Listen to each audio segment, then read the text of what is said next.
me find my place.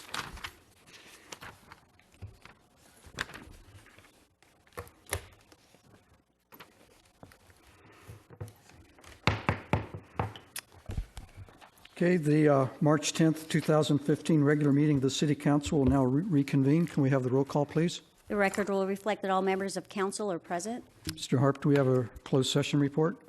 Yes, we do this evening. In the matter of City of Newport Beach versus Woody's Wharf, the City Council authorized our office to file a petition for review by the California Supreme Court of the decision by the Court of Appeals. And I believe we'll be continuing the remainder of the closed session hearing till after we finish the regular agenda. Okay, thank you. Will you please stand and join me for the Pledge of Allegiance led by Councilmember Petros, followed by the invocation by Noe LaRue, First Church of Christ Scientist. Please join me in the pledge to our flag. I pledge allegiance to the flag of the United States of America, republic for which it stands, one nation, God, indivisible, with liberty and justice.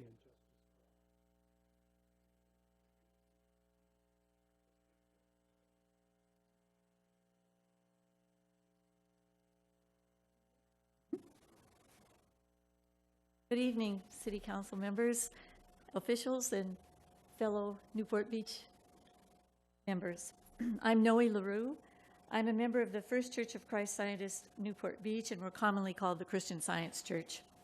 We currently hold our church services at the Scout Sea Base right on PCH, look out on the bay. And I also serve on the Interfaith Council that serves Newport Beach and Irvine and Costa Mesa. May we begin with just a moment of quietness, just to find a sense of peace and a willingness to listen to a higher sense of wisdom and power than just our own.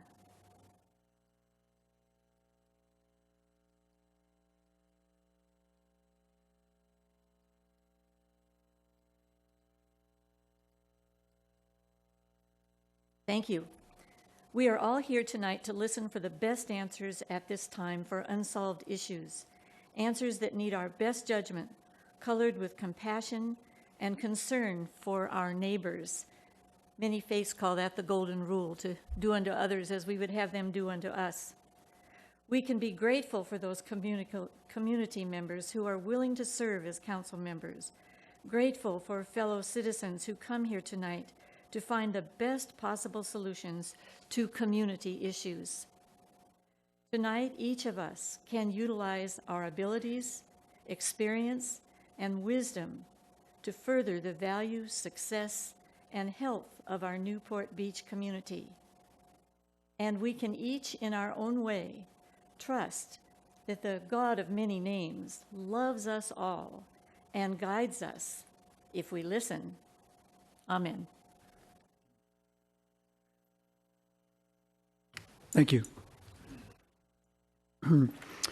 We don't have any presentations this evening, and with the council's concurrence, I'd like to pull consent calendar item number 15 and take it out of order and consider it at this time. So is there a motion to that effect? So moved. Okay, second? Second. Okay. Are we going to have a voting screen on this, or do we just raise hands? You can raise hands for this. Okay, so all in favor, raise your hands. Any opposed? Okay, so with that, the item passes. So we'll now take item number 15 on the consent calendar, the fire ring issue. Mr. Kiff. So, Mr. Mayor and council members and members of the audience, we set this up as an opportunity for any members of the public to stand before the council and offer their opinions about, any one of the up to 9 fire ring plans that are on our website. That's the extent of my presentation. I'd like to hear, I know the council would like to hear from folks in the audience as to what if you have concerns or like certain plans over others. I am here at the computer to put up a plan if you wanted to comment on it and point one out. So if you want to look at Plan 4 or Plan 2, I'll have those ready for you with your comments. Back to you, Mr. Mayor. Okay. Before I open it up for public comment, does any member of the council wish to comment? Councilmember Piotr. Dave, do you have a plan of some sort that meets the ADA requirements that we've been discussing? I do, Mr. Piotr.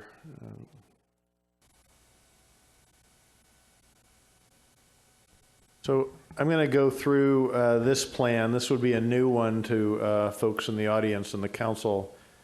Let me get this on the right screen.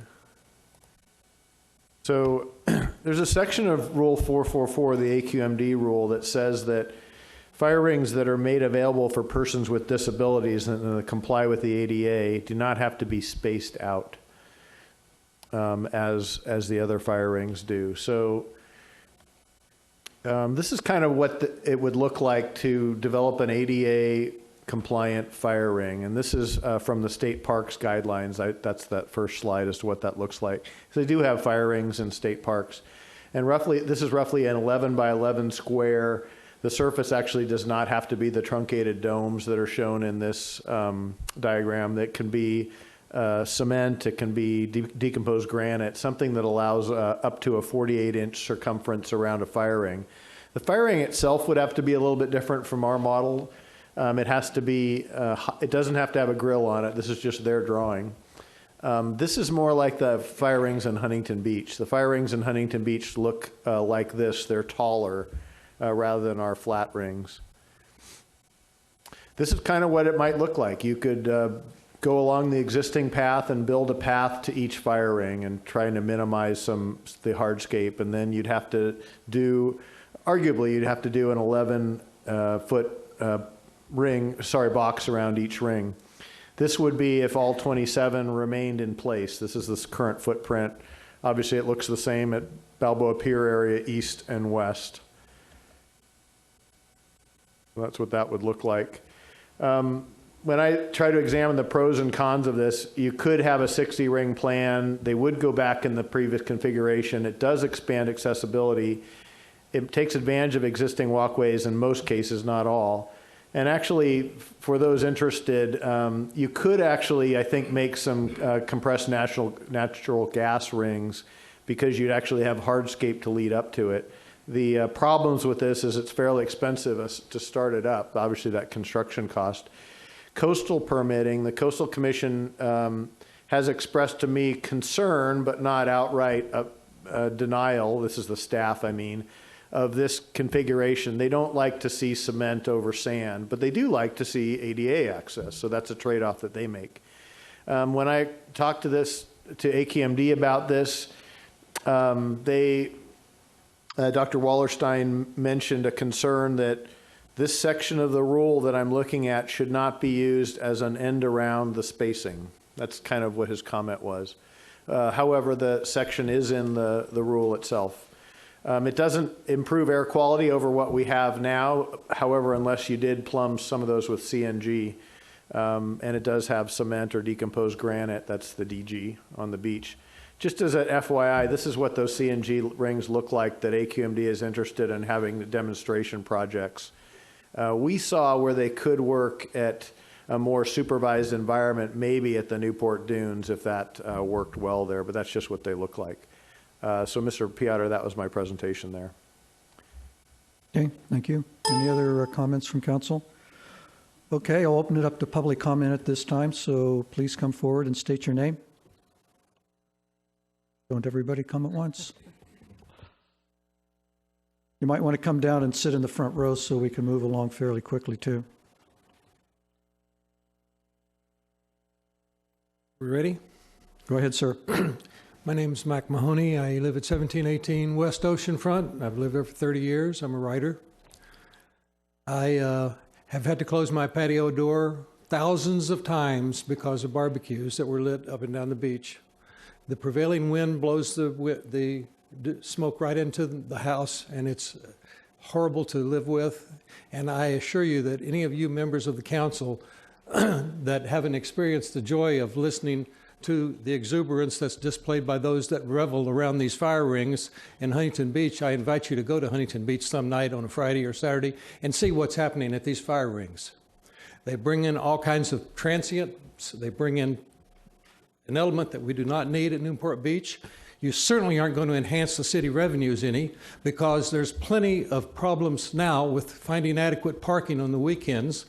And you want to put these fire rings, more fire rings out, It just doesn't make any sense. I can't even perceive a mindset that causes you to think that this is an intelligent thing to do. Haven't you had enough complaints already from the people in Corona del Mar and the people that live along the area where in Balboa? When I go for a bike ride down there and those fire rings are going, it's just an awful, awful odor. And it is not something that is an intelligent thing to do. It's going to be much more expensive than you anticipate. You have to run water lines out to these things because they have to be hosed down every morning. The debris that's left in the fire rings is a biohazardous material, and it has to be somehow disposed of. And how are you going to do that? And who's going to do that? And when are they going to do that? Every day? Is the lifeguards going to be handed this responsibility? We don't even have bike police anymore that go up and down the boardwalk. We don't have the budgets for that. We have the budgets for Marina Park, for all the other ambitious projects like this. But we don't have the money to put bike police down there sufficiently to keep the skateboarders down and the surreys, which were going to be disallowed on the beach, and all the other promises that were made to the homeowners. And you want to violate us even further by putting more smoke rings down there and more carbon polluting, atmosphere fouling, obnoxious smelling things that are going to cause us to have to breathe that fumes. And if we went to your front yard and did that downwind of your house where you'd have to, you wouldn't like it. You wouldn't like it at all. It's not economically feasible from the standpoint, who's going to clean those things? Who's going to run the water lines out to them that have to be run out, the expense of that? And who's going to solve those problems that you incur with litigation from people that fall into those fire pits? Out there, if you look on the beach now, it's a serene and tranquil atmosphere, and the kids are playing frisbees. And how are they going to dodge those fire rings with the cement barriers, those concrete monoliths that you're going to build out there? I understand that you new council members are eager idealists that want to pass some sort of significant legislation like this, but it's just not well thought out. It's not well thought out at all, and I assure you that if it is passed, you're going to be like those one-term council members in Huntington Beach who all found out the hard way this is not good legislation. Thank you. Thank you very much.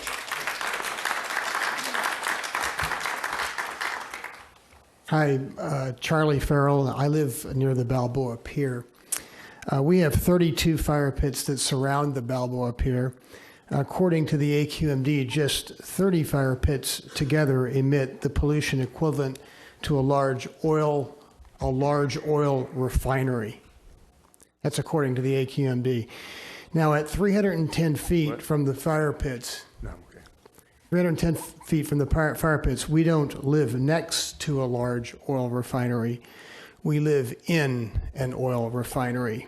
These are the facts. These are the scientific facts.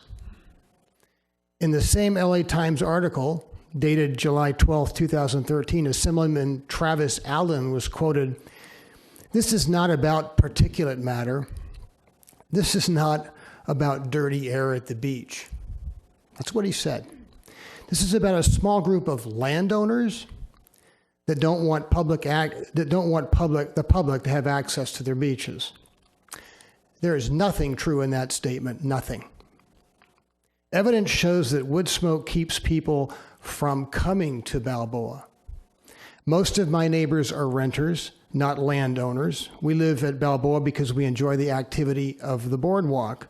We live in 1,000 square foot dwellings stacked 2 or 3 stories high. Our homes are closer to large concentrations of fire rings than any dwellings in all of Southern California.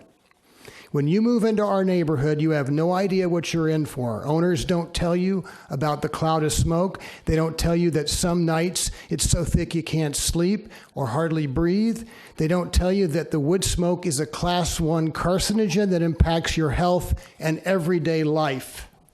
Daily activities revolve around the wood smoke. When you smell it, all windows and doors must be shut. It doesn't matter if it's 90 degrees. We don't have AC because that pulls even more of the foul air inside. We bake inside our homes until the stench subsides about 1 or 2 a.m. Yeah, it's a nightmare. City Council, you should be protecting us from this onslaught. You should be protecting us from this. The health and safety of our community is your primary responsibility. What is the moral equivalent of keeping 32 wood-burning fire pits 310 feet from our homes? Go ahead and build a large oil refinery in front of Newport Elementary School. Do that. If you find that idea to be repugnant, then you should conclude that 32 fire pits in our neighborhood is equally repugnant, and do something about it. Do something about it. Is our neighborhood somehow less important to protect? Defy these outsiders that cry because they can't come and endanger the health of your constituents with their pollution. The only solution is to keep the fire pits charcoal only until new technology is available. Thank you very much. Thank you. Next speaker, please. Next speaker, come forward, please.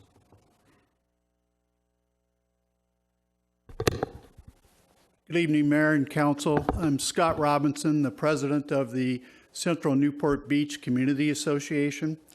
I'm here tonight to support that on behalf of our board and our community association, that the fire rings remain in the same footprint and the same location as they have for decades.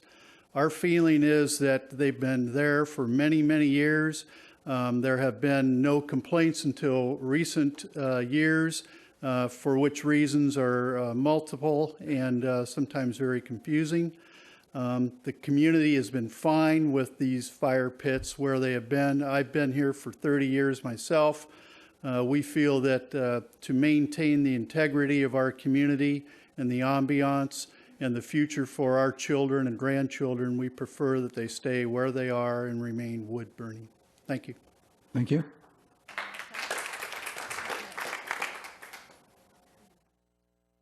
Good evening, Mayor Selich, Mayor Pro Tem Dixon, council members.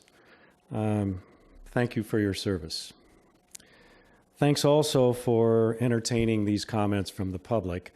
Special thanks to Mayor Pro Tem Dixon for really organizing and arranging this. And thanks to you, Dave, for assisting in that process. During the debate over the fire rings, I heard it often said to people that lived near them, you knew that those fire rings were there when you bought your house. So stop complaining. If you don't like it, move. Well, I never signed on to that idea to start with, but let's at least carry this form of logic a little further.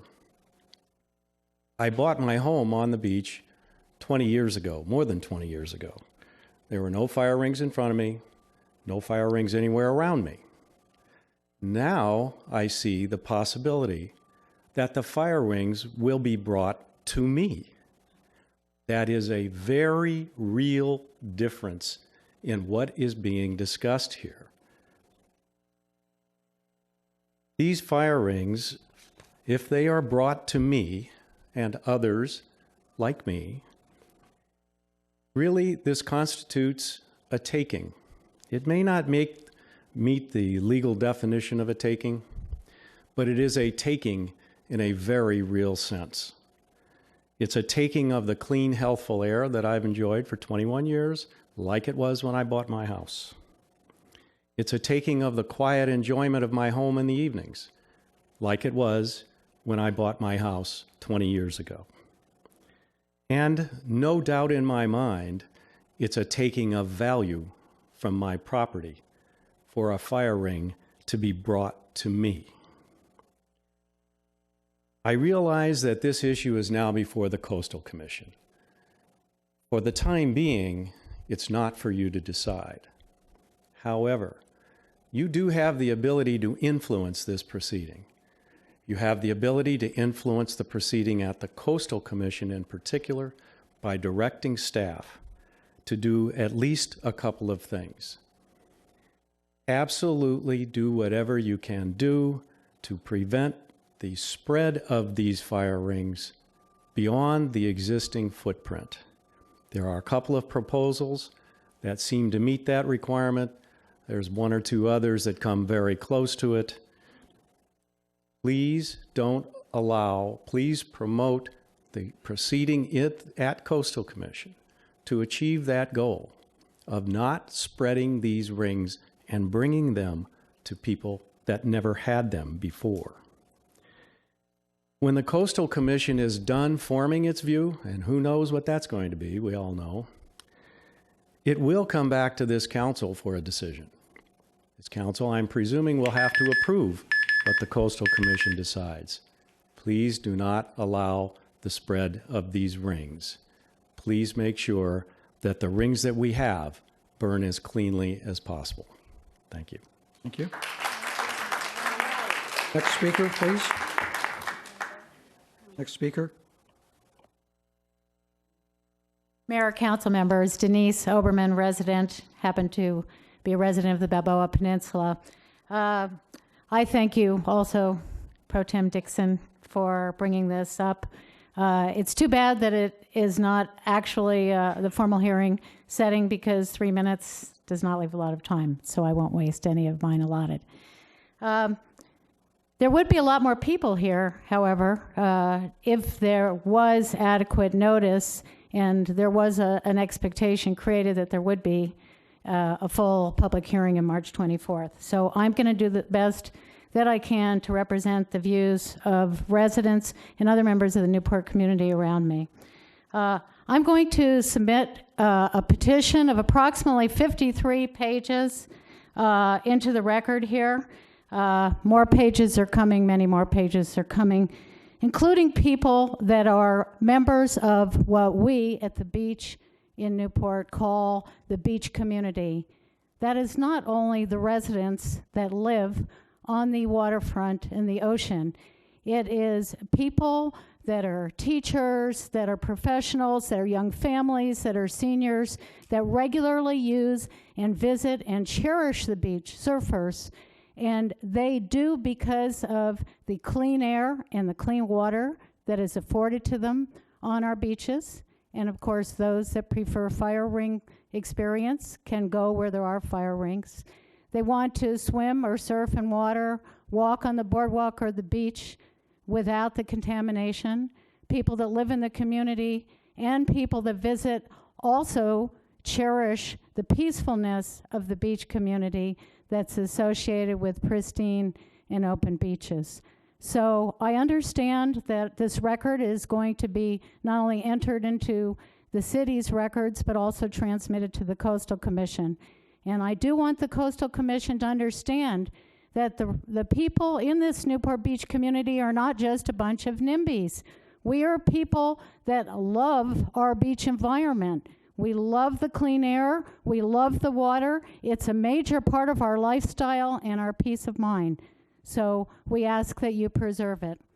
So as part of that, I just would like to read a couple of excerpts from the desires of the people that are the undersigned in the petition. First, the people will agree to preserve the wood burning and potentially alternative fuel in their historical, excuse me for looking down, but I don't have this memorized, in the historical footprint boundary. And to be clear about what that means, it is at the Balboa Pier area, to the east of the pier to B Street, and to the west of the pier to Adams Street. So it's not a half a dozen blocks more on either side. That is the historical footprint boundary. The historical number of rings has not been a hard value of 60. It has been anywhere ranging from 40 to 60. May I have 1 more minute, please? Sure. Thank you. So both with the Balboa Peninsula in that area close to the Balboa Pier, it does satisfy the requirement for ample public access, public restrooms, and public parking. We object to any expansion of the historical footprints, including but not limited to the following: placement of new rings at Newport Pier. If there is environmental review, that would clearly cause a regular toxicity both to the air and to the water. Up and down the Balboa Peninsula, and I am extrapolating from alternatives that the city has presented to the Coastal Commission. up and down the Balboa Peninsula between the Balboa Pier and Santa Ana River Jetty, and also Corona Del Mar Beach. Placement of new rings is going to cause residents, school children, and other regular users and visitors of the beach exposure to persistent and involuntary toxics from the air and the water. This coastline, in contrast to Huntington and some other areas, is lined with residential community.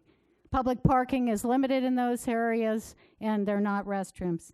The same would hold true of the target areas in some of the alternatives of 15th Street, where placement of new rings would cause persistent involuntary adverse impacts, and also up at Prospect and Orange Street, further up the peninsula.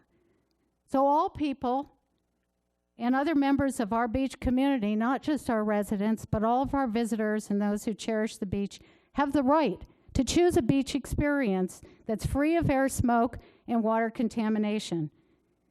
By the same token, we can leave fire rings available for those who wish to use a fire ring, and they are welcome and free to do so in our Newport Beach. This solution is the only solution that is equitable to all stakeholders and preserves both environmental health and public safety and public access. So we ask you, Council, to support this. Thank you. I'm going to submit this petition into record. Okay, thank you. Next speaker, please.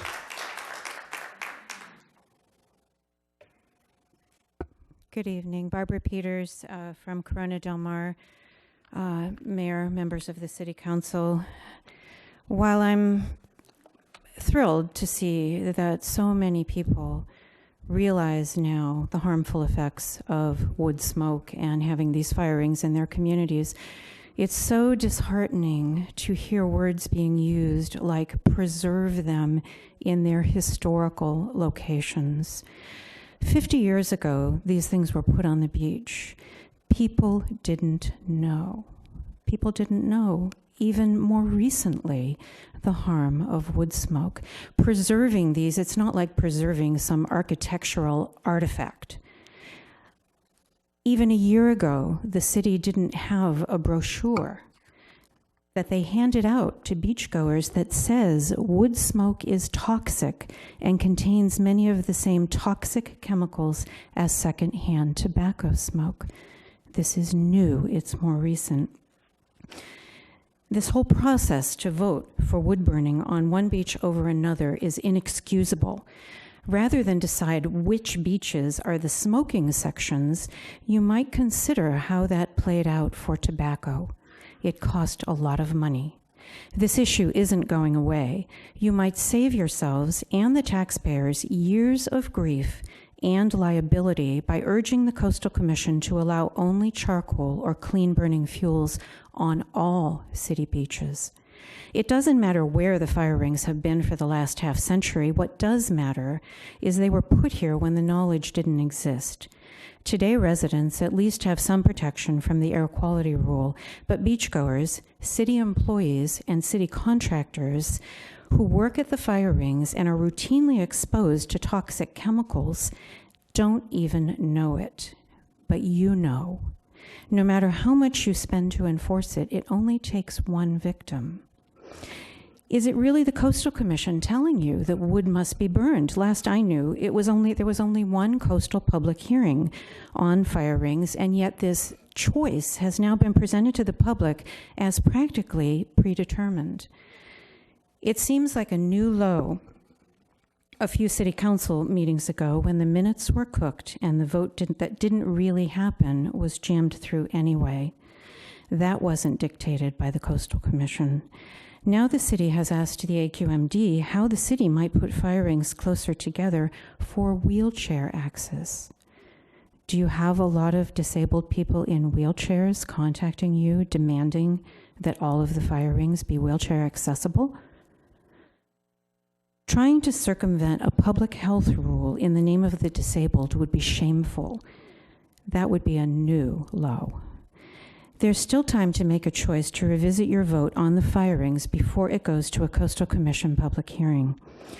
And with something of such consequence, consider who pays the bills for such needless liability.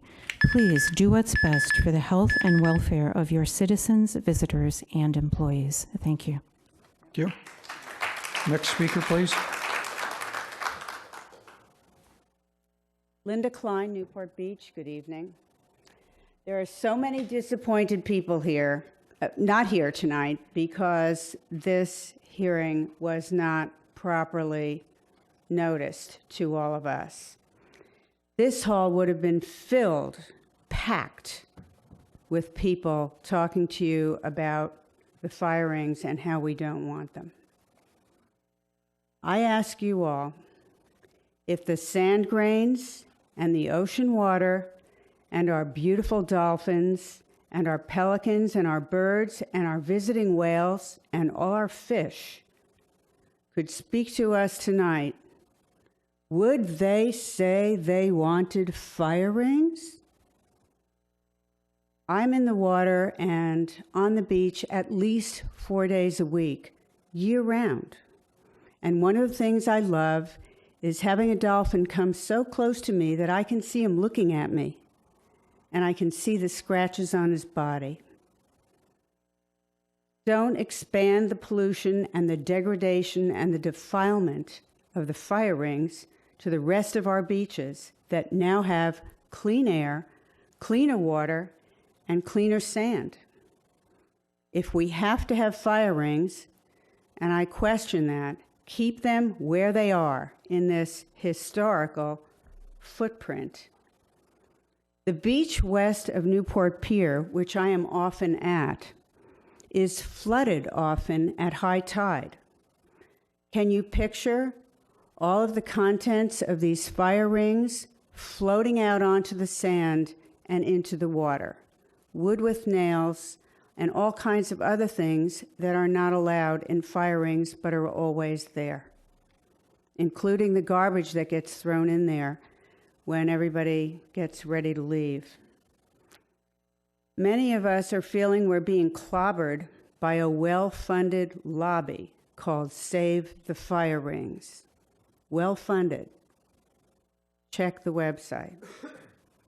We need to honor the wishes and the rights of all people, the entire beach community. And actually, that's not just people. If the sand grains and the ocean water and all of our beautiful birds and fish and dolphins and visiting whales could speak to us tonight, would they tell us that they want fire rings defiling the beach? Would they?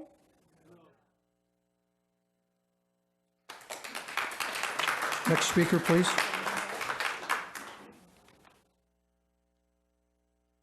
Hi, Christine Simon, Corona Del Mar. I'm in favor of preserving the current fire rings. My son, Troop 90, we spend many times down there, and I also go to the beach quite often as well, like to run on the beach. And I'm not in favor of expanding them, and I would like them to stay wood burning versus charcoal. Thank you. Thank you. Next speaker, please.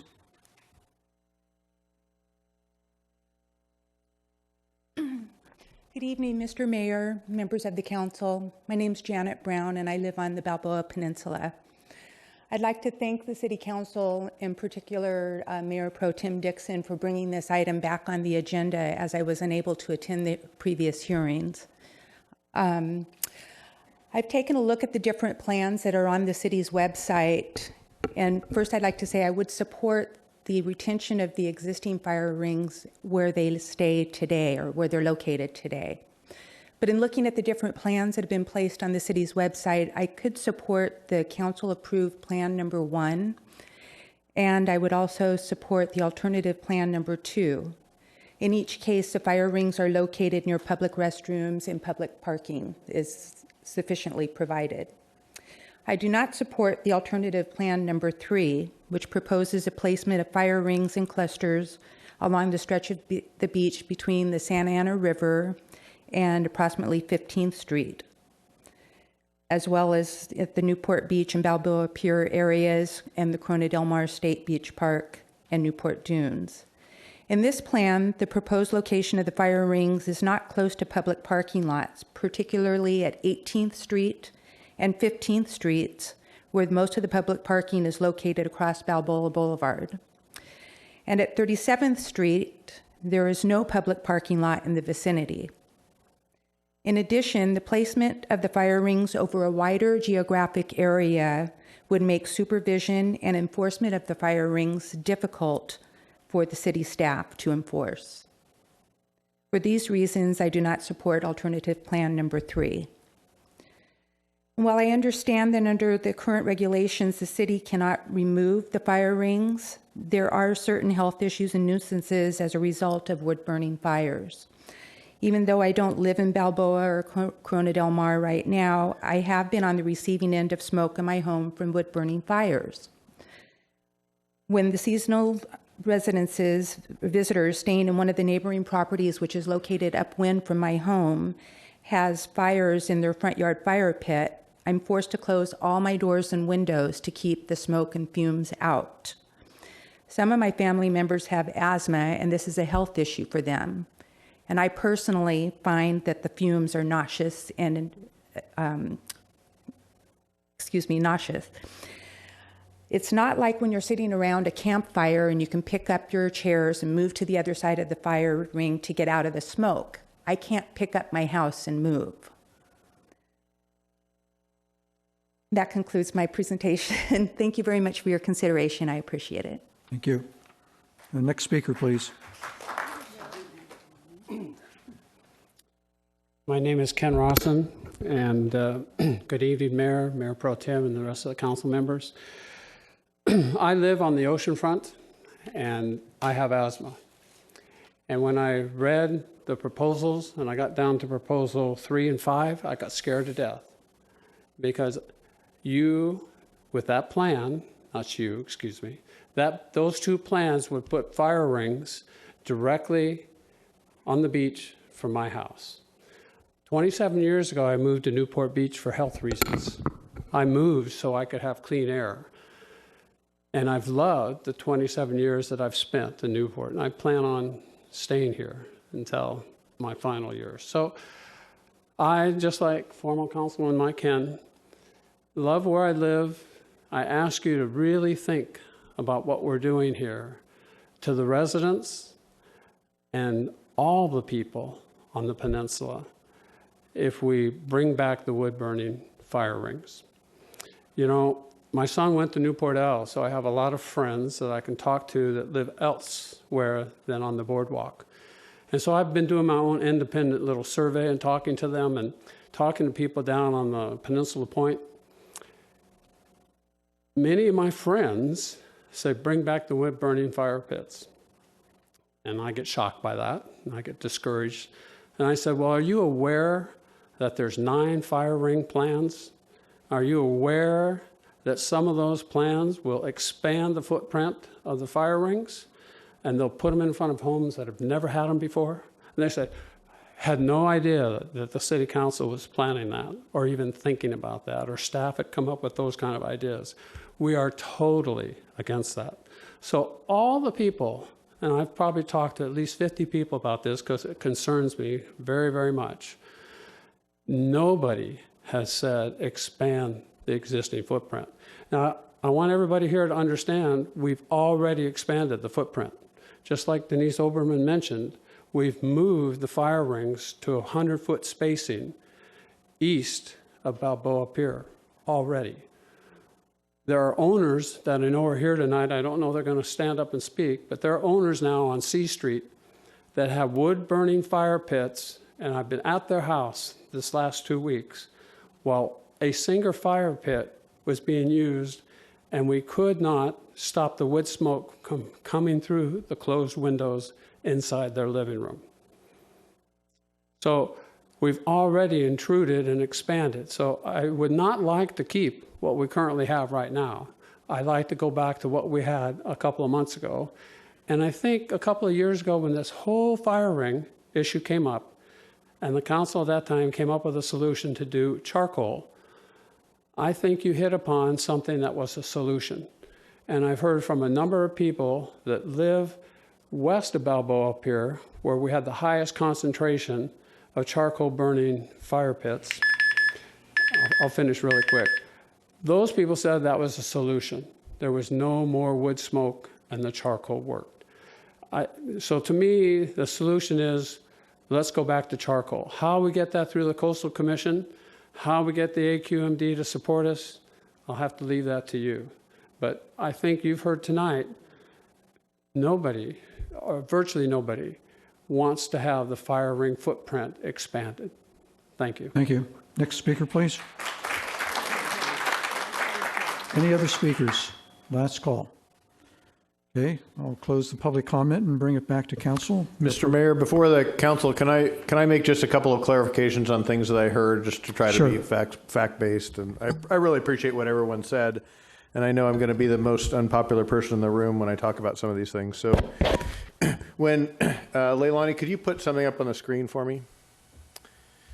So this is one of the plans. It's Plan 9. You can kind of see where the old footprint was. It's here, and then roughly to here.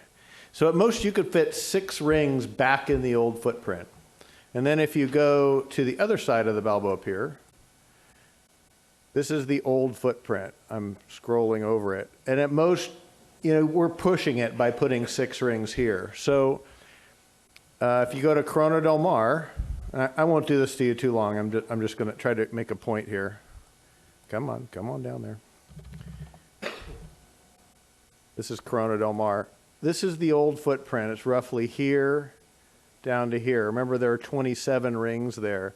So you could probably fit 7 rings in that, maybe 8. Maybe you could go outside the 700-foot limit and put 4 more.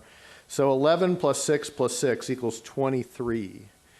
You could only fit 23 rings in the existing footprints given the AQMD rule today. So a number of folks said, yeah, jam them, put them back in the same footprint. You can't do it and keep them wood. So the Coastal Commission staff, and admittedly it's the staff and not the commission, has said we need to see 60 wood ring plans sent to us, because remember, these are not our beaches. These are the people of California's beaches. The Coastal Commission has the say over what goes on those beaches. And the staff has been very clear. They want to see a 60-ring plan with wood burning, and they want to see alternatives, which is why we have so many alternatives up there. They want to see what other things we looked at.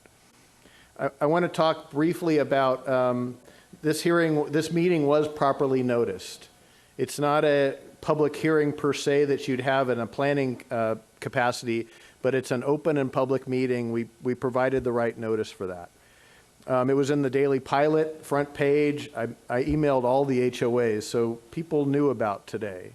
I want to talk a little bit about maintenance. Wherever the fire rings go, we can maintain them. We don't always, it's convenient to have water to them. We can also drive a truck with water to them.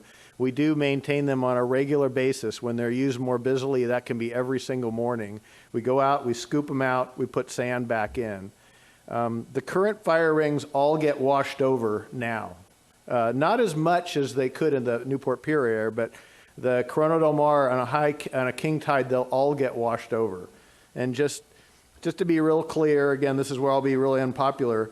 You should be concerned about urban runoff much more than you should be concerned about stuff that was burned in a fire ring gets washed into the ocean. The bad stuff is urban runoff, not this.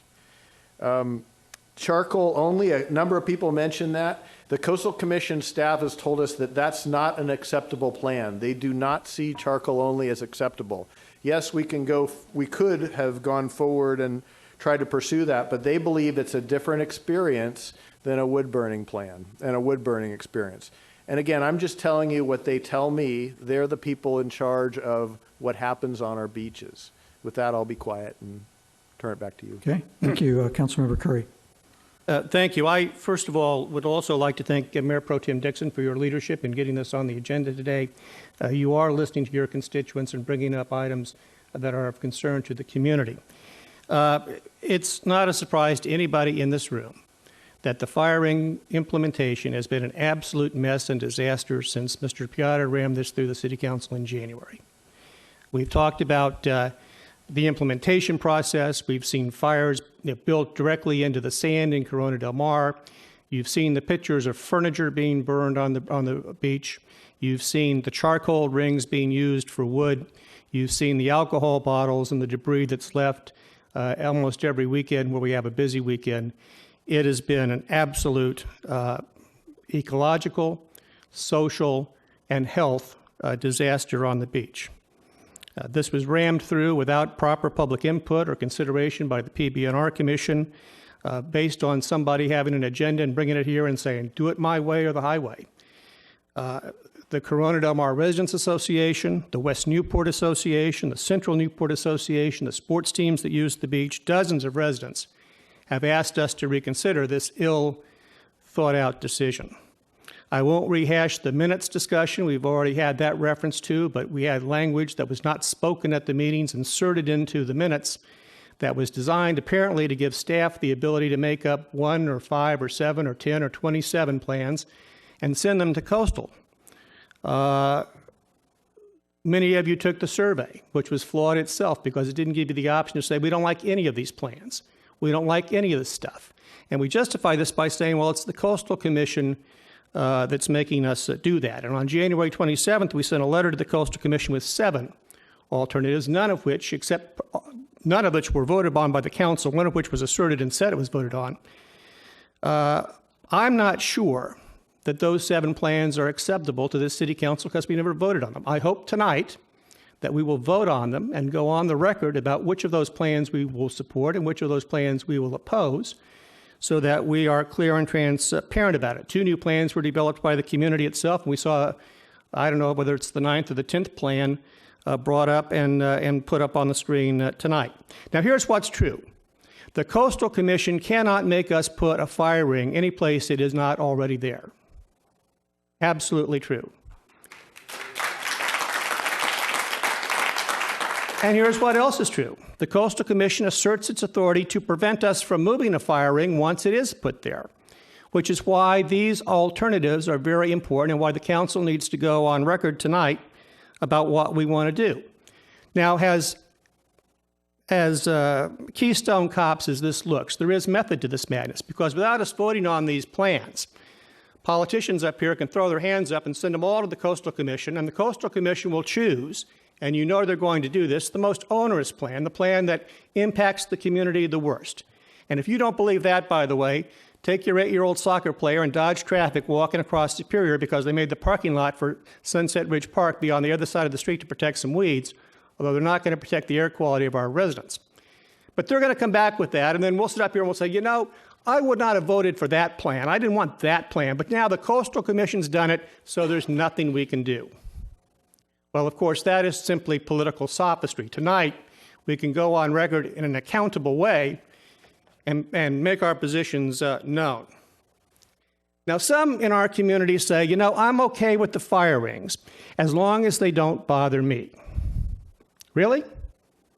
Is that the moral and ethical standard you want us to use in making this decision? Because it's a very slippery slope. And the next time the shoe will be on the other foot, and you're going to want your neighbors standing there protecting your interest. And I think the words of Benjamin Franklin ring true here when he said, we must all hang together, or surely we will all hang separately. And that's part of the political game that's being played here to sort of divide the community up on this issue.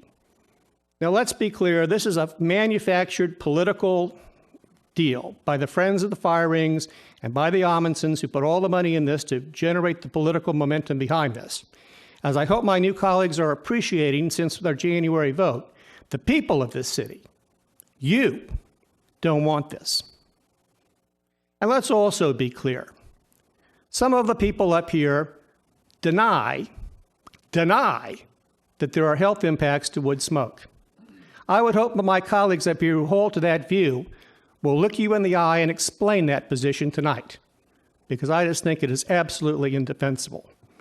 So my colleagues, I hope tonight that we listen to our residents and not the political front groups, and we do what's right for our community and for the health of our residents.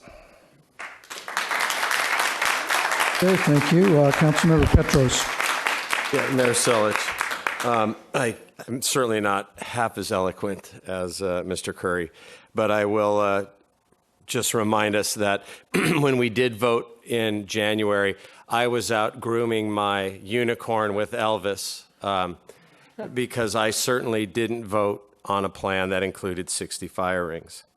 I want to make it clear tonight, as I have to some members, that I have been told by the experts that spacing the fire rings out 100 feet apart remedies a health issue when they are 700 feet from a residence.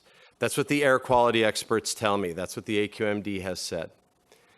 Therefore, I voted to support a 30-ring plan that would have them spaced out as such, that generally keeps it in the footprint that they currently are. If you are wondering what my position is, that is my position. I want to ask you, Mr. Kiff, I want to go on a comment that was made by that fella that didn't give his name. You look familiar. Yeah, he does look very familiar. Can I, as an individual council member, make my individual position known to the Coastal Commission in writing using city letterhead? I always punt these questions to Mr. Harp. Well, typically, city letterhead is supposed to be used for official business, so it's typically if you have support of the entire council for a position, then you can use the city letterhead. So I would need to use my own stationery. Yes, you can identify yourself as a council member, but you're basically writing in your private capacity, not taking a position on behalf of the city. Okay. Well, I have made my position clear on this. I still believe that we are on a very, very dangerous ground in terms of disclosures of CEQA impacts. Nobody yet has demonstrated to me whether there are or not, what the severity of any of the health implications are of any of these plans. So for me to, or you, to say that you have assurances that you are making a rational decision on any one of these plans based on scientific fact or on any disclosure of any type of public impacts or insults is not true. And so I think I've made my position clear, and I want to thank you. Mayor Pro Tem Dixon. Thank you, Mayor. Dave, do you have a sense, based on the poll results on the website, the survey results, the comments you've received in writing, comments you've heard here this evening, any kind of rough outline of where you think we might go with paring down the options or alternatives to the Coastal Commission to get some clarity to them in terms of reflecting what the community desires? Well, Mayor Pro Tem Dixon, what I was going to do was submit to the Coastal Commission the results of the survey. And the results of the survey that I explained in the staff report, they didn't change much by the time the survey closed on the 6th. But generally, most of the respondents liked the charcoal-only plan, followed by the council-approved plan and one other plan that basically kept things in generally the same footprint. So those were the top three. I was going to submit those. We'll submit certainly the record tonight. We'll submit the emails that we've received, as well as you did have an opportunity to comment on the Connect Newport site. All that will go to the Coastal Commission. It's not my intent to narrow the alternatives. Remember, the Coastal Commission specifically asks for alternatives, and the staff that I spoke with said, we'd like to see a plan that stretches them all out down the beach, and what you think about that. And we'd like to see a plan that clusters them in different areas. So I'm really trying to do what the staff has asked me to do there. But you could rank order them, perhaps. Is that what, in terms of the community response? If the council directs me to do that, I can. Oh, okay, that's right. What about the ADA alternatives? Where do those fit in? Because those would be presumably in the existing footprint. Is that correct? Do I understand that correctly? Yes, I didn't hear many people talk about that. I have talked about that with the coastal staff. They are intrigued at looking at something like that, so I'll probably submit that as well. Thank you. Councilmember Piotr. Thank you, Mr. Mayor. You know, I like how Mr. Curry likes to think of history, but he seems to have only a memory for recent history. we're only here today because we decided to change them to charcoal, or to get, actually what we tried to do is get rid of them entirely. And the AQMD decided to jump into it, and heretofore, or before that point, we were exempt. Beach fires were not governed or regulated by Rule 444 for the AQMD. Because the city wanted to get rid of them, AQMD decided they would help us out and ban them or regulate them. They came in with rather arbitrary survey equipment and with arbitrary results. Came up with an arbitrary regulation of, oh, gee, if you're over 700 feet, you have to space them 100 feet apart. And, oh, what a coincidence. Huntington Beach, who wanted to keep all their fire rings, all of their fire rings were outside 700 feet. And only one of ours were, well, except there may be a handful of Huntington Beach that they had to move. So they came up with a regulation that basically allowed us to get rid of them. And the Coastal Commission said, yeah, but you're not going to get rid of them. And as you know, some people said tonight, hey, we don't want some of those people to come down here and use those fire rings. Well, I'm sorry. It's, you know, first of all, I'm insulted by that because I think that these beaches are the state's beaches. We are the keeper of those beaches. And I'm very proud of the fact that everybody in Southern California can come and use our beautiful beaches. And our beaches are better than Huntington Beach. I'm sorry. I'm very proud of them. And I'm glad to make these things open and available for everybody. And I'm sorry, charcoal doesn't work. If you want to try and keep warm around a charcoal fire on a cold night, it doesn't happen. So basically with charcoal, you're shutting the beaches down at dark. That's why I don't find it acceptable to go to charcoal, nor does the Coastal Commission. So we come in and we have to fix a screw up from the previous council, Mr. Curry and Mr. Henn being part of that, and we've got to come up with a solution that pacifies two stupid, huge bureaucracies in the AQMD and Coastal, while still trying to make sure our citizens aren't impacted any more than need to be. If I could just put it back all in the same place and not have this thing start like it did 2-3 years ago, I'd love to do that. Now, the 88 plan comes as close as we can to that, and then the bonus is we get to actually provide accessibility to all of our fire rings. So I'm very happy to see that. I think it puts those fire rings back in the exact same location that they were, and it just goes back to the way we were, except we get the bonus of accessibility. So, you know, I hear these things about the health impacts. I hear Mr. Curry sit there and say, you know, gee, if you don't believe there's health impacts, you're an idiot. You know, I was an Eagle Scout. I, you know, built a lot of fires growing up in Boy Scouts. And, you know, I learned not to stand in the smoke, right? In fact, we used to have a joke. We'd send the tenderfeet out to get a smoke bender because the smoke would get in your eyes and you want to get a bender out there. You know, if you've got a car and you park it in the garage and you close the door and you turn it on, you don't want to be in the garage, right? It's hazardous to be there with your car. But if you're out in the freeway, is it hazardous?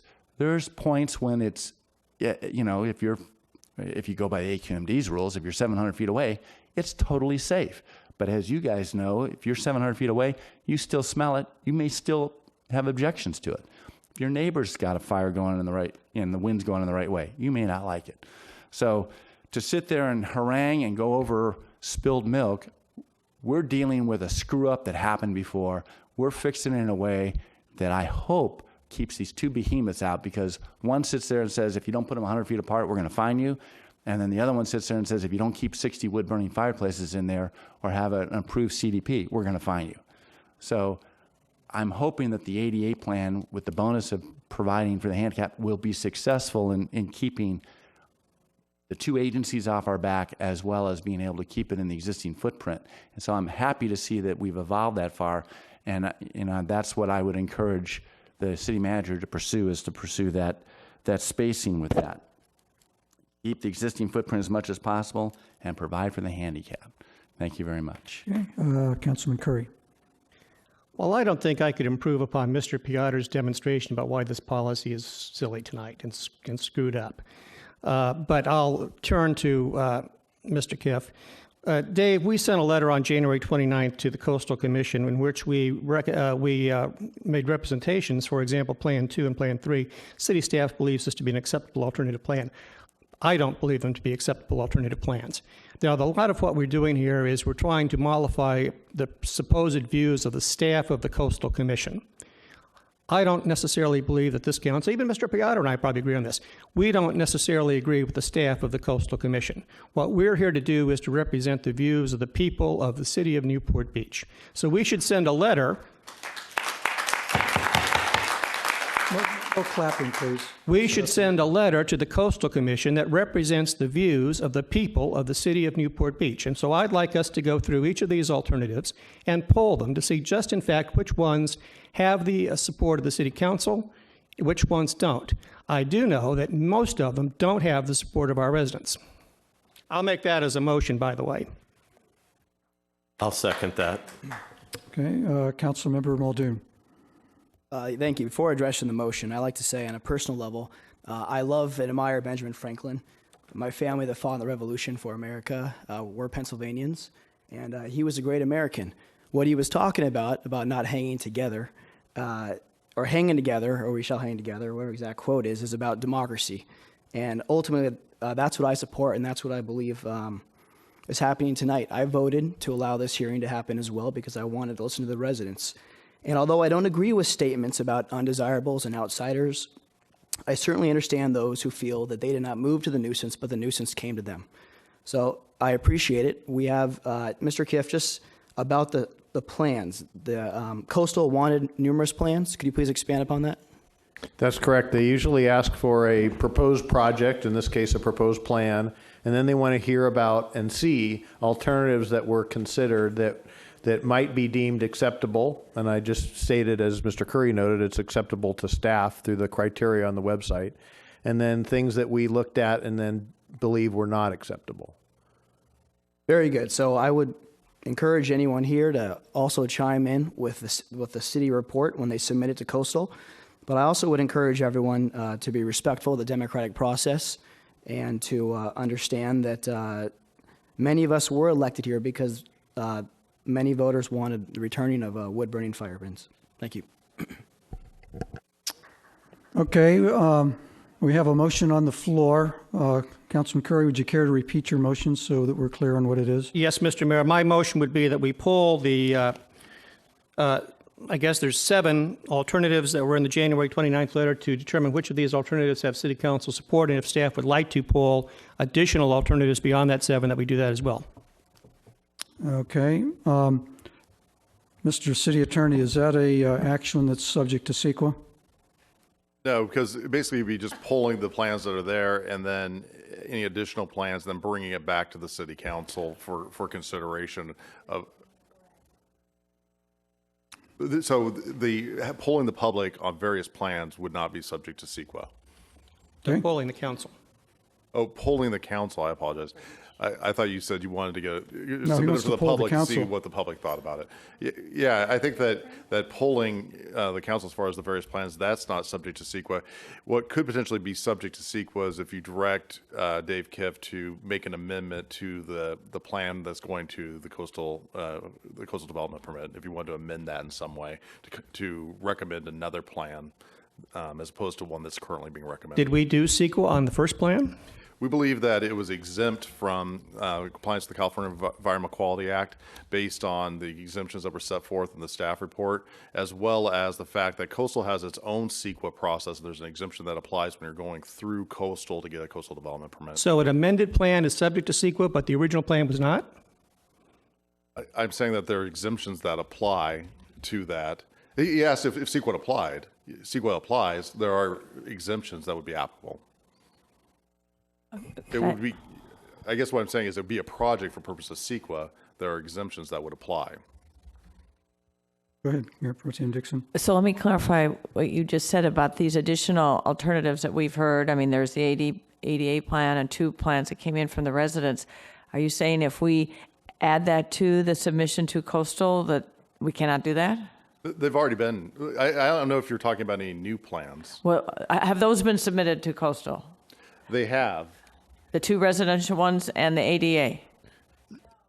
We haven't interacted with Coastal since our initial letter, besides a phone call or 2. So the plans that have been submitted are the ones that are in the letter. The residents submitted 2 more plans. I do intend to submit those with the record as Okay. resident proposed plans. And the ADA plan? I'm inclined to submit that as well because of my conversation with them about seeing an ADA plan. So we can do that? I may have misunderstood the question. So so this was brought to the city council before, and there was a plan that was approved, and as well as alternatives. All that was basically subject to CEQA, and at the time there's a determination made that it was exempt from CEQA. And there was a different basis for it being exempt from CEQA. Part of those are related to just straight exemptions, and part of it's related to the fact that coastal has its own process for complying with CEQA when you apply for a coastal development permit. So everything that's been submitted so far, there's it's already been a determination made that it's exempt from CEQA, and the statute of limitations to challenge that has run. Now, if you're going to consider new plans that would be submitted to coastal, there's potentially an argument that those would be subject to CEQA as well. But we believe that the same exemptions would apply that were set forth in the original staff report. Well, Mr. Harp, in the 7 plans that were submitted were not submitted and approved by the city council. I mean, you can go back and even with the more tortured and amended minutes, they're not included there. Well, I don't want to get into, I may have been a little flippant with my response to Mr. Petros, and I apologize for that as far as the 4 votes comment. The city clerk made a determination as far as what the motion was that was based on the evidence, or based on the record that was before her, and then the city council confirmed that that was the vote. I haven't gone back and looked at that precisely, but my understanding is that the alternatives were part of that package. Okay, so I'm not going to support the motion because I believe that it will open us up to a potential of another CEQA challenge. So, Councilmember Piotr. That was my question: is what good does the polling do? Does it give the city manager guidance on how to submit 60 wood burning rings in compliance, or? I mean, can we take a vote without polling? Does that give him guidance? I think he has guidance from what he heard in the meeting tonight, and can take his direction from what he heard from the public and from the council without us taking a vote. I think taking a vote raises the potential of the CEQA challenge, which I don't think we need at this point in this process. So I'm not going to be supporting the motion. And I will decline also. Go ahead. Thank you. But let me clarify. Didn't Aaron say that matters related to CDPs are not subject to CEQA requirements? So there's a couple of issues. You've already made decisions on a package of different plans. And what I'm saying is you potentially open a door to CEQA to the extent you're adding additional plans to what's been submitted to coastal. Now, there is an exemption that applies, in our opinion applies, when you are applying for a coastal development permit. It basically says that it's exempt from CEQA because coastal has its own process for complying with environmental laws. And I think that applies here, but there may be other people that disagree, and you may have a lawsuit that challenges that interpretation. But if we submit all the plans, then your opinion is that coastal would consider the CEQA requirement in the context of the CDP. So there is a possibility that we would not have a CEQA issue because they're all part of that. They're amendment to the original package, but they're all still part of the CDP.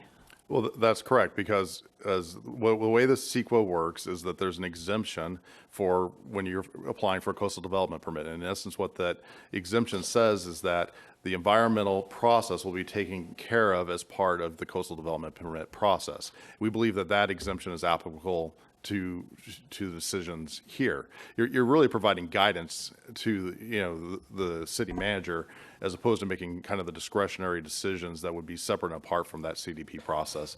And my understanding is that coastal is in fact asking for a lot of these alternatives that are maybe beyond what was originally submitted. Mr. Harp, as I remember, the Banning Ranch EIR was about a $1.2 to $1.5 million EIR. That project is subject to a CDP. Why did we do an EIR if it was going to go to coastal? A lot of times, Back Bay Landing, the very same thing. Why did we do an EIR if it's subject to a CDP? I don't think your logic is. Well, there's really no discretionary action on behalf of the city council council here, because you need the CDP. You're not approving any type of permit to basically move the rings. It's a little bit different in this case because you can't really do anything until coastal approves a CDP. So in this circumstance, it's really the discretionary action is from coastal by getting the CDP for a proposed project. And I don't recollect in the record anywhere where the Coastal Commission proactively came to us and asked for these specific 7 alternatives. We offered them to the Coastal Commission. And I read about it the next morning. You're right. They didn't, the Coastal Commission staff did not communicate through you. They did communicate through me as to what alternatives might look like. They've communicated through me the last 2.5 years, frankly. Didn't communicate through them. Understood, Mr. Petros. I understand. Hey, Councilman Piotr. So in order to clarify this motion so we don't have any problems later, the motion is to decide whether or not to poll each of the plans with all the council members, right? Do you want to state your motion again, Councilmember Curry? Yes, the motion would be that we would review all 7 plans submitted in the January 29th letter to the Coastal Commission to determine if they in fact represent the views of this city council, and then send an amended letter to the Coastal Commission accordingly based on the vote. Did you have additional comments there? I would. So, Mr. Harp, we are often requested by Coastal to amend our applications for coastal permits, aren't we? Do we need to do a new CEQA document every time we amend them? Well, it's hard to analyze that in the abstract. A lot of times coastal will depend on the work that we've done previously Right. in environmental in their review process. So if we amended this letter, wouldn't that simply be an amendment that says, you know, we went back and we voted on it with the city council, and the city manager was mistaken when he asserted that the city supported these alternatives? I'm not sure I understand. That would be the sum of our changing this letter, because I'll tell you what, this CEQA fig leaf people are trying to use is not covering all the vital parts, if you know what I mean.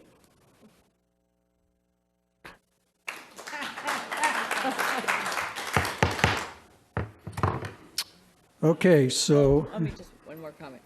Wouldn't you want, Councilman Curry, to also have a polling around the additional, 2 additional plus ADA alternatives? Absolutely, because we're likely to submit those without the city Yes. council ever voting, So and that- I think we should vote on and let people know what we want. So that, maybe I'm losing count, but is that 10? Okay, 10. I would like, all right, can you maybe amend your motion to? I think I did include Okay, that, but all I right. think it is included, yes. Okay. Okay, any other comments? Okay, seeing none. I'll just again state my opinion on this, and that is that voting the affirmative on this motion will open us to a CEQA challenge we're presently immune from. So with that, I'll call for the vote.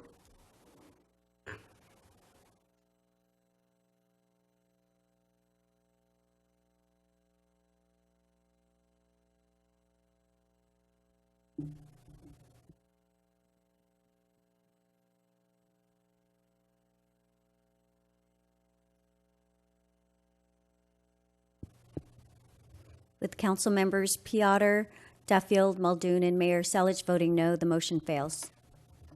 Okay, so we'll now move on to the next item on our agenda, which is item number 12, notice to the public. Madam Clerk? Pardon me? This is not representing the people of Newport Beach. Well, no, we got to do this before the consent calendar, Aaron. Notice to the public, the city provides a yellow sign-in card to assist in the preparation of the minutes. The completion of the card is not required in order to address the city council. If the optional sign-in card has been completed, it should be placed in the box provided at the podium. The City Council of Newport Beach welcomes and encourages community participation. Public comments are generally limited to 3 minutes per person to allow everyone to speak. Written comments are encouraged as well.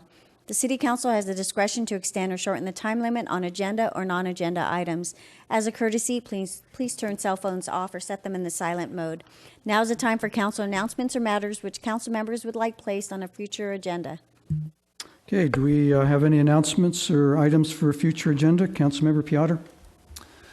Yeah, I discussed it at the last council meeting. I'd like to to bring forth. I'd like to present a debt management fund. I'd like, as part of that discussion, I'd like to talk about selling the old City Hall site. And then Mr. Kiff, we had talked earlier before about a tow contract that had been put out to bid, but nothing had been resolved. I'd love to bring that back too.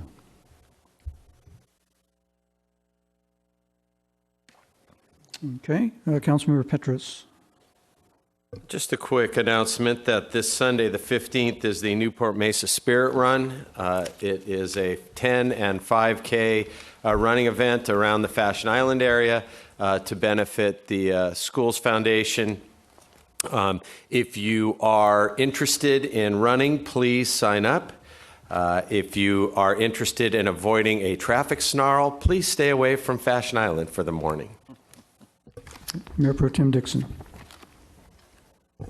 Yes, thank you, Mayor. Just a quick announcement from our friends at the library on Saturday, March 23rd from 11 to 3 p.m. 21st, excuse me, Saturday, March 21st from 11 to 3.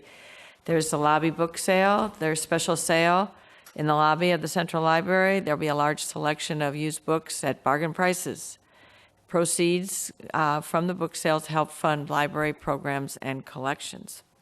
So I urge everyone to go. And then tomorrow at 4 p.m., the Balboa Village Advisory Committee meeting at Explore Ocean. Everyone who's interested for Balboa Village planning purposes, urge your attendance. Thank you. Thank you. Councilmember Muldoon. Nothing. Councilmember Duffy. None. Councilmember Curry. Yesterday, I was privileged to attend the dedication of the Corona Del Mar High School and Middle School Performing Arts Center. It's a great cultural resource in our community. The students there are producing Seussical, a Dr. Seuss-based musical, and it's a great asset for Newport Beach and for the Newport Mesa School Board. Thank you. Okay, thank you. And on Sunday, I had the honor of speaking at the dedication of the Ben Carlson Lifeguard Headquarters. It was attended by a large number of people, a lot of people from the lifeguard community, friends of Ben Carlson, and it was a very moving ceremony and a moving moment, and certainly something that I was proud to participate in.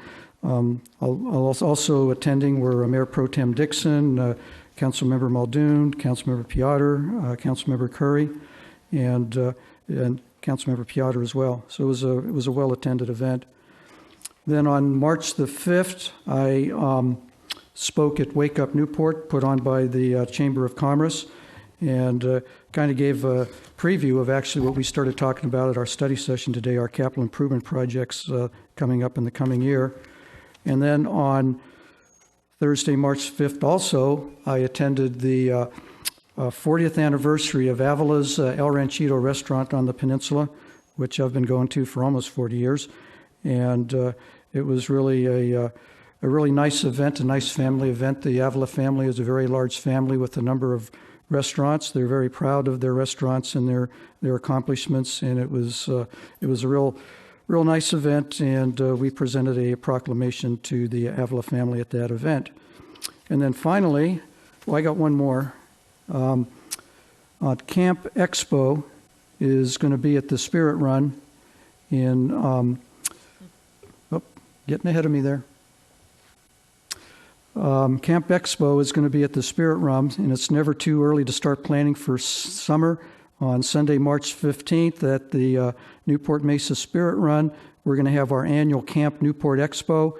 It's at Fashion Island. It starts at 6:30 a.m. to 11 a.m., and you can get your passport to summer and navigate through the booths and meet all the instructors and see all the activities that we sponsor. We do this every year. The booths have activities and giveaways and a lot of fun for the whole family. There's going to be a photo booth that you can jump into and snap your picture, or walk wall to climb on, watch a live skateboarding video, and it represents the spirit of the Newport Beach community, and the net proceeds go to support education and athletics in the Newport Mesa Unified School District. Okay, now you can show that slide. So, we're going to have, a Mayor's Spring Egg Roll on the Civic Center lawn. When I first saw that Civic Center lawn, I thought that'd be a perfect place to do a Easter egg roll similar to what they do at the White House every year. And so I'd like you to come out and join us. I'm calling it the first annual because I'm hoping it will become an annual event. And it's going to be on the Civic Center lawn. The event will take place on Saturday, March 28th from 10 a.m. to noon. You can see the kids here doing the egg rolling. The event will include egg roll races for all ages, a magic show, bounce houses, photos with the bunny, arts and crafts, train rides, face painting, and more. There will be a bunny-themed story time in the library. There will be bunny ears for the kids that attend. Donuts and coffee will be provided, so bring your whole family and friends to an enjoyable morning filled with funs and prizes. I'm planning on bringing my grandkids over, and so bring your kids and bring all your grandkids over. It'll be really a great time. So with that, we'll move on to the next item. Madam Clerk. Consent calendar.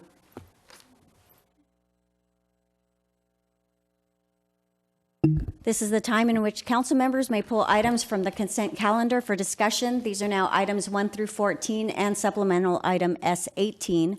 Public comments are invited on consent calendar. Speakers must limit comments to 3 minutes. Before speaking, please state your name for the record. If any item is removed from the consent calendar by a council member, members of the public are invited to speak on each item for up to 3 minutes per item. All matters listed under consent calendar are considered to be routine and will all be enacted by one motion in the form listed below. Council members have received detailed staff reports on each of the items recommending an action. There will be no separate discussion of these items prior to the time the City Council votes on the motion unless members of the City Council request specific items to be discussed and or removed from the consent calendar for separate action. Okay, does any member of the public wish to comment on the consent calendar items 1 through 14 or S18? Please Mr. come Mayor, forward. staff pulled item 13 from that too. 7. We also need to pull 7, sorry. Yeah, we'll get to that. Okay. Did you want to comment, Mr. Mosier? I was going to comment on item number 7, which I think sounds like it's going to be pulled, so you can comment or not. Actually, we're going to ask that it be continued, so it not pulled for separate discussion. It's not Discontinued. not ready to go yet.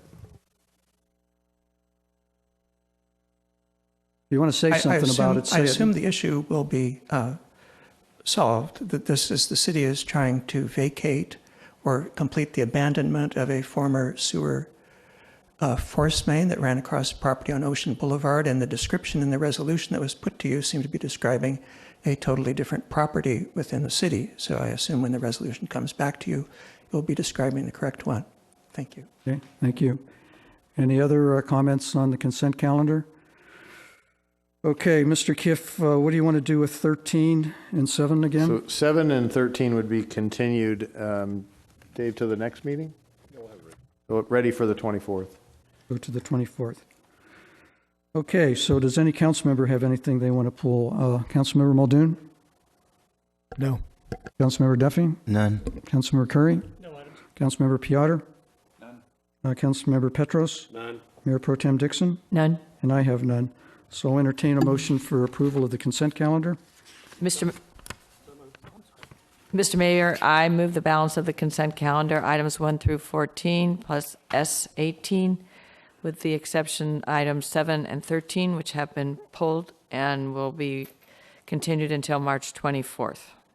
Okay. There's a motion and a second. Please vote when the screen comes up.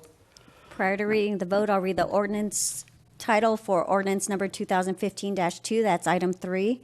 An ordinance of the City Council of the City of Newport Beach amending Newport Beach Municipal Code Chapter 5.50 regulating massage establishments and repealing Chapter 5.64 regulating holistic health practitioners.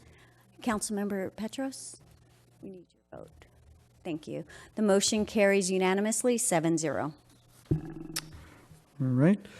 Move on to public comments and non-agenda items. Madam Clerk? Public comments are invited on non-agenda items generally considered to be within the subject matter jurisdiction of the City Council. Speakers must limit comments to 3 minutes. Before speaking, please state your name for the record. Okay. Any comments on non-agenda items? Please come forward.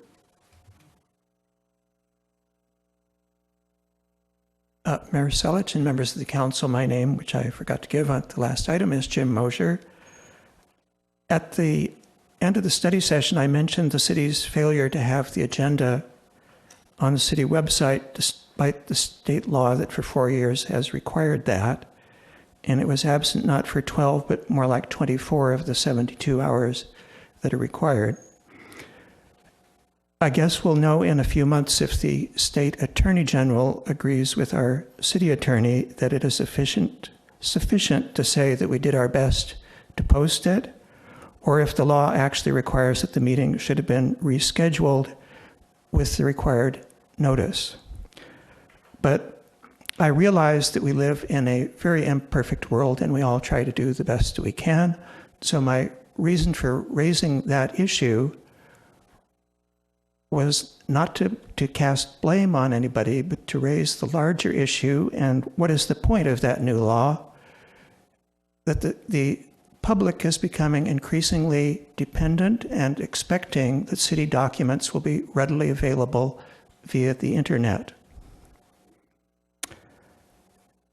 And I think that the new council members should be aware that there is not in the city of Newport Beach, and has not been since what we had used to call a Media and Communications Committee was disbanded about 4 years ago. There has not been a formal mechanism for the public to comment on or provide input to the city staff on what should be on the city's most public and visible interface with the public, which is its website. And I was just wanting to suggest that we need to pay closer attention to that, and we probably should reinstitute some formal mechanism for the public to influence how that interface will look.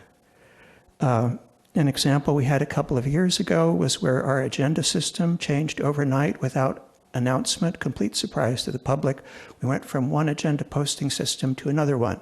I understand that in a couple of months, we're going to go to it from the current one, which we've barely learned to function with over the last 2 years, to a completely new one, again, without announcement or any public interaction of what the public would like that new agenda system to look like. Also, when the Media and Communications Committee went out of business several years ago, the city was left without any council-approved social media policy. Yet, as we have heard, we're dabbling in social media, trying to do surveys, for instance, of fire rings.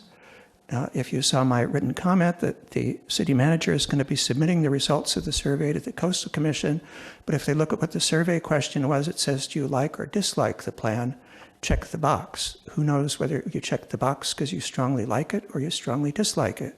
So I really think the public needs some attention and the staff needs some input from the public about what we're doing via the internet. Thank you. Thank you. Any other public comments on non-agenda items? Okay, seeing none, we'll move on to oral reports from City Council on committee activities. Councilmember Piotr, anything to report? No. Councilmember Petros? No report. Councilmember Muldoon? No report. Councilmember Duffy? No report. Councilmember Curry? The Finance Committee had its meeting in March and reviewed our audit and also the work plan for the year ahead. Mayor Pro Tem Dixon? No comment. Okay, I just have two quick ones. The General Plan, Local Coastal Plan Committee did meet on February 26th, and we reviewed the status of our discussions with staff, where we were on our community outreach program. We looked at the draft implementation maps, and we took a first look at the draft lower cost overnight visitor accommodation program, which I believe needs some further work on it. And then on February the 25th, we had our LCP committee outreach meeting dealing with bluffs and coastal canyons, and that was pretty well attended. Then on March the 4th, we had our business properties meeting here at the Civic Center, and that was fairly well attended. I think we had about 20 people at that meeting, not as robust as the other ones. But that concludes our community outreach for the local coastal plan, but there will be opportunities to participate in hearings before the Planning Commission. They'll be having study sessions as well as hearings, and hearings before the City Council. So with that, we'll move on to public hearings. Our first one is item number 16. This is the Balboa Island Residential Condominium Prohibition Code Amendment. Staff? Yes, Mayor Selich and members of the council. This amendment restores a prohibition on residential condominium projects in the RBI, or Residential Balboa Island zoning district, on Balboa Island and Little Balboa Island. Oh, sorry. This prohibition was actually first adopted by the council in 1997. It was done in part, we felt that the possibility of residential condominiums would disrupt the development pattern of the island. And that was in place until 2010, when the zoning code was comprehensively updated. And for reasons unknown, it was left out. We think that the reasoning behind the prohibition are still valid today, and that we're recommending that the amendment be passed to restore that prohibition. Okay, any questions from staff? Okay, any public comment on this item?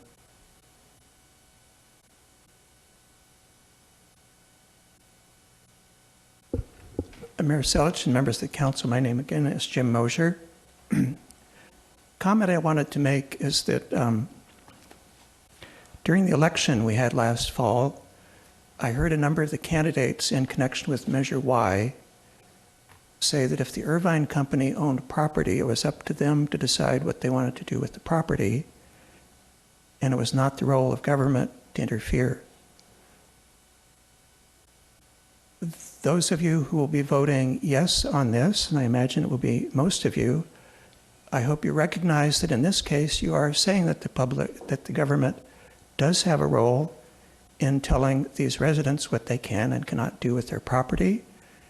And those of you who vote yes, I would like to congratulate you on the maturity of thought that you will now, by voting yes, be realizing that for people in an urban setting to live peaceably and happily together, a certain degree of regulation is necessary. Thank you. Okay, any other comments on this? Okay, seeing none, I'll bring it back to council for a motion. I have to address that first, Mr. Mayor. Okay. Mr. Mosier, I don't appreciate your speaking down to the council on this. I obviously did support Measure Y because I do believe in property rights.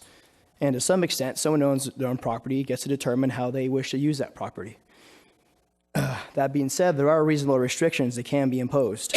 So this is not me becoming more wise or all of a sudden buying into your philosophy. This is reasonable regulation that makes sense. Yeah, what we're doing is we're restoring a section to the zoning code that was inadvertently left out from the rewrite we did a few years ago. It's a long-standing provision in the zoning code. Mayor Selich. Councilmember Petros. I would move that we adopt Code Amendment CA 2014-005, that it not be subject to CEQA pursuant to the sections noted. And we introduce ordinance number 2015-5, an ordinance of the City of Newport Beach approving this amendment to Title 20 of the zoning code. Second. Okay. If there's no further discussion, please vote when the voting screen appears.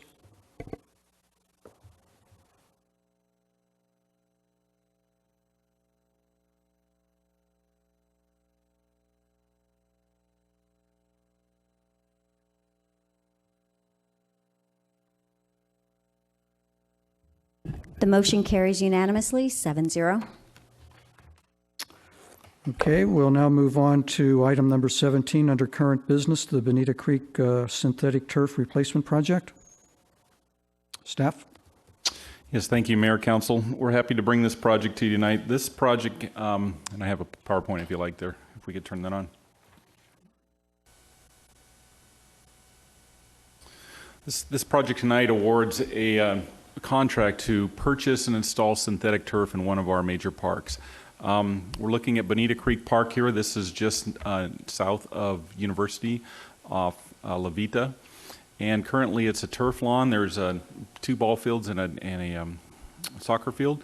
And on one side it's lighted, and we'd like to make sure we have a lot of ease for play in this. We want to put a turf in that is going to last longer, reduce the maintenance cycle. So we started looking in 2009 about how maybe to put in synthetic turfs and where to put it in our city. They came up with a list of 13 parks they'd like to look at, and this was the #1 priority. So we moved forward with looking at putting in synthetic turf in this and did a consultant review of types of products. And they came up with field turf is the product we're looking at. So we went out, we're going to split this project in two pieces. We're going to go ahead and tonight, if you approve this, purchase the turf material along with the installation of it through the state CMAS, which is a statewide system of purchasing, and use that to get the turf and the installation. We'll be following up with another project relatively soon, which will do the underground work, the subgrade preparation work, and the other components that are necessary to put the turf on top of it. Just a quick couple slides here so you can familiar yourself with it. The shaded area here is where the turf would go. You can see the other field there that's green that'll stay grass. And I give you a little bit of background on that. This is where we've come through on this. So if you don't know much about synthetic turf, it's kind of like a carpet material. Obviously, it's come a long way since the AstroTurf days. They have different colors and wearability on it. It's a plastic material that's put on an underlayment and then on a subgrade. Goes in basically like this carpet. You can see the exhibits here where they're pulling the turf and they're sewing it together. And then they'll bind it to the edges there. They can put in the letterings and the lines. And real quick on that, our construction schedule is roughly going to get this awarded tonight, also do the bidding of the other one through the next couple of months. We're looking to construct this over the summer. That's the downtime for this field. We like to be ready to go when the fall season starts. With that, we look for your award of this project. Okay, any questions of staff? Okay, seeing none, any public comment on this item? Okay, seeing none, I'll bring it back. Jim, got to move fast, man. Mayor Selich and members of the council, my name is Jim Mosier, and I can't tell for sure if you detected this from the staff report or not, that you are receiving here a recommendation for this project that went through the Parks, Beach, and Recreation Commission. Sometimes you cannot tell the mood of the meeting, which I don't think any of you were at that meeting. The commissioners, at least some of them, felt they were kind of being pressured into approving this because they were told that if they were to change the design in any way, it would not be possible to do the bidding and complete the project by this summer. And I just wanted you to be aware that at least a minority of the Parks, Beach, and Recreation commissioners were very disappointed that a little more time and public input wasn't put into the design because they felt that there could have been a second, perhaps smaller soccer field added to the design with a small tweak in the design. But the other ones felt it was more important to rush it through. So I hope you are aware of that. Thank you. Okay, any other public comment? Okay, seeing none, we'll bring it back for motion. Mayor Selich, I just would, first of all, like to compliment staff on the innovative way of this procurement. We have heard from this council to look for ways to save money and expedite projects. This seems to me that you got that message, and I really appreciate that. I do want to take a minute out, though, and I can't seem to locate it now, but there was some communication that was put out there within the general community that I really took offense to. It was clear that whoever circulated that set of comments was bending the fact, was creating obfuscation, and trying to create fear in the community about this project. And there wasn't a name put to it, but if you're listening, you should be ashamed of yourself. That is no way to conduct the business of this city. And I took great offense at that. If you are listening and you would like to speak to me about that, I would love to have a word with you. With that, Mr. Mayor, I will move this item, which includes the authorizing the mayor to execute the contract with Turffield USA based on the terms included as noted.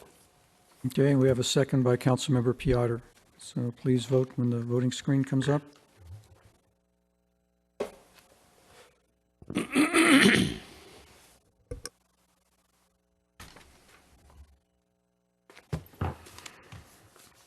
Motion carries unanimously, 7-0. Okay, Madam Clerk. Motion for reconsideration. A motion to reconsider the vote on any action taken by the city council at either this meeting or the previous meeting may be made only by one of the council members who voted with the prevailing side. Any motions for reconsideration? Okay, seeing none, we're adjourned. Just briefly, we're going to adjourn back to closed session. Oh, you're right, back to closed session. And we'll be discussing two items, still existing litigation, Woody's Group Inc. versus City of Newport Beach and City of Newport Beach versus Banshee Construction. Thank you. God, I almost forgot about that. I think it was a Freudian forgetful.